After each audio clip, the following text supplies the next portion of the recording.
Welcome to my YouTube channel. My name is Priscilla Marie, and if you are new here, make sure you subscribe because if you want to, right? I don't edit my videos. I always sit down, hit record, and just start talking. If it looks like I've been crying, it's because I was. I want to share with you, I guess this will be, let's call it my part one of my healing journey and how I transitioned from a non-believer to a believer. Let's just start by saying that I had a really rough childhood. Like I said, my name is Priscilla Marie. I am 34 years old. I turned 34 in September 11th. That's my birthday of 2025. So I am 34 years old. I grew up as a broken, I hate that it's moving so much, but I have y'all on the window. I grew up as a broken child, like a broken kid. I grew up as a broken teenager. Up until my adulthood, I was still broken until God called me in. It was nobody else but Him, because nobody else talked to me about God. I grew up in a household where I was never talked about God. Nobody talked to me about God. Actually, I was borderline atheist. I had a lot of questions, a lot of unanswered questions. I didn't know who God was. I didn't know if there was a God. I didn't know who Jesus was. I didn't know what Jesus had done for me, that He died. Yes, people would say, I would hear it. Oh, Jesus died for us. And I'd always be very disrespectful and in my thought process. And I'd say, nobody asked Him to. Why would He die? I don't get it. I don't get it, and I don't care to get it. I just didn't care to know anything about how I was created. Until God found me, and I am a living testimony of how you can transition from such having a cold heart to a loving heart. And I can say that I was cold. I was dead cold. My heart was dead cold. I was mean. I was a horrible person. I could say 100% that I was the way I was because of the childhood that I had. So I had abandonment issues from my dad. He left when I was 3, and he never seeked me, didn't care to. The contrary, actually, he didn't want anything to do with me. He also said that I wasn't his child, that I was just his sperm. And I don't know why I'm yawning. I'm not sleepy, but I had a lot of abuse from my mom, not physically, but mentally. I went through a lot.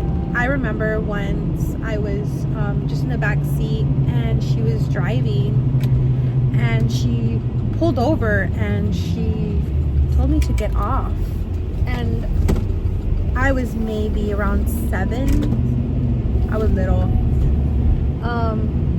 She told me to get off, and all I could see were poles, like these poles. I don't know if you can see them. I couldn't see if they were in the frame, but all I could see were like the light poles, right? The electricity poles. And it was like there was no cars, and she just left me there, and I saw her drive away. And then she came back. She did this, but she left me there for a couple of seconds, which felt like forever. And just the knowing that she would leave me created abandonment issues on top of abandonment issues, and just, I guess, traumatized of okay, nobody loves me, And if, my dad left and my mom will leave me, then, I'm not safe. So she would yell a lot. I just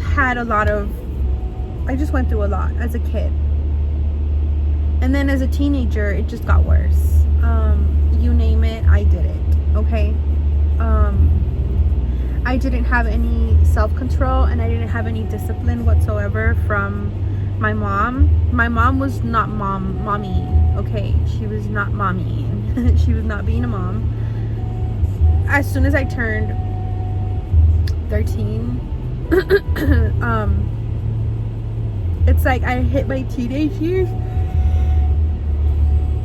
and she treated me like I could make my own decisions.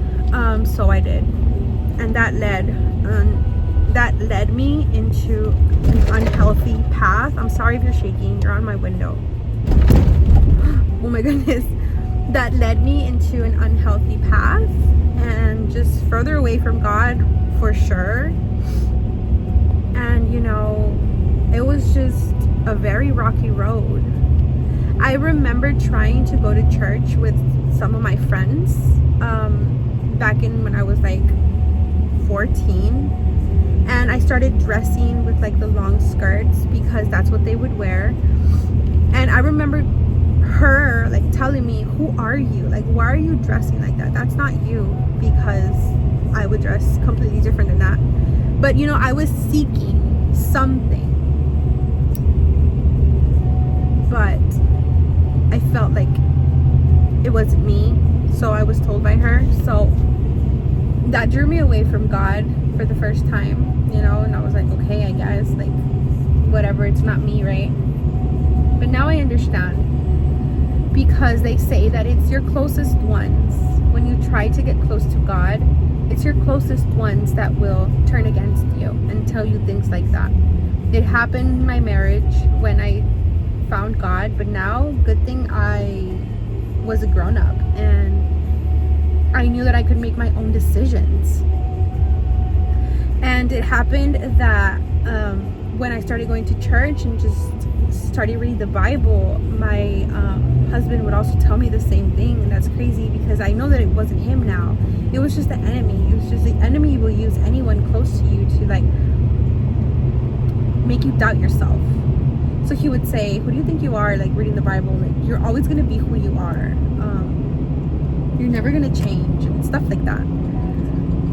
We went through a rough patch, but also I know that, that was the enemy trying to destroy me and my marriage and any relationship that I was trying to create with God. And that relationship with God is like this now. I can tell you that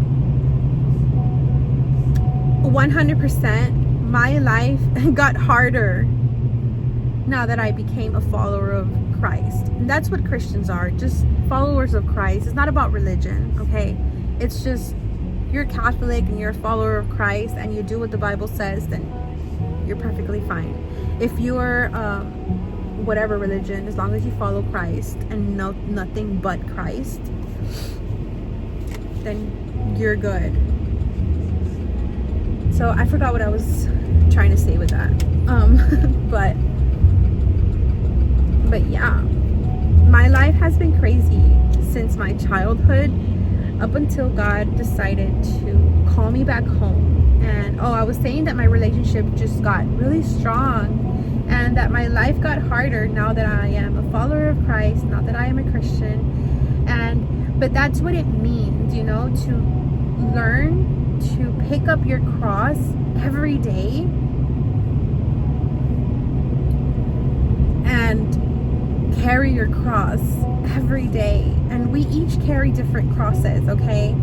Some people like watching the P word. Some men like watching, the P word online. Some women might like too much vanity. We all have something, okay? Maybe you like substances too much and you rely on them a lot, or alcohol too much. It's just too much of everything will hinder your relationship with God. And even a little of something will hinder your relationship with God. So you have to use discernment. You have to know His Word. You have to read the Bible, or at least go to church to learn a little bit more. Because before I started going to church, I started having a relationship with Him. Like this beautiful relationship where He showed me who He was in my life without me even having to go to church first or yet, you know. I went to church because I wanted to learn more about Him. Like I wanted to get to know Him even more. Like I would tell Him, like, take me to a good church because I want to get to know you deeper. And each day He shows me how much He loves me. He shows me how good He is to me. And each day He shows me that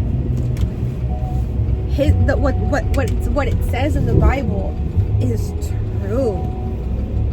Like no weapon formed against me shall prosper. Like literally, like no weapon formed against me shall prosper.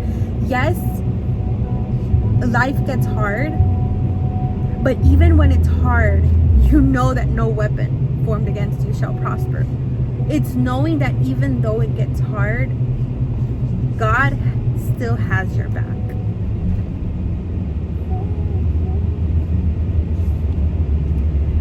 There was this guy walking on the street, but there's no sidewalk, so he's literally on the street, and he had to get like on the grass.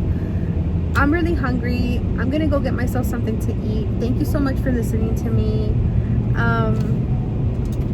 If you can see right here, I've been reading this book because of the way I grew up, because of all the abuse, and because of all the neglect. Like I don't know how to love, okay? I don't know how to love, so I'm literally reading a book on how to love. Like what the heck? I've been married to my husband for 17 years. Like we've been together for 17 years, and how has he stuck? Like how? Thank you. I thank Him for staying, because I didn't know how to love. I still don't know. Still learning. All I knew was hurt and pain, screaming and yelling and being mad. So I thank God for Him and for my family. So take care. God bless. And I am here if you need anything. And see you in the next video.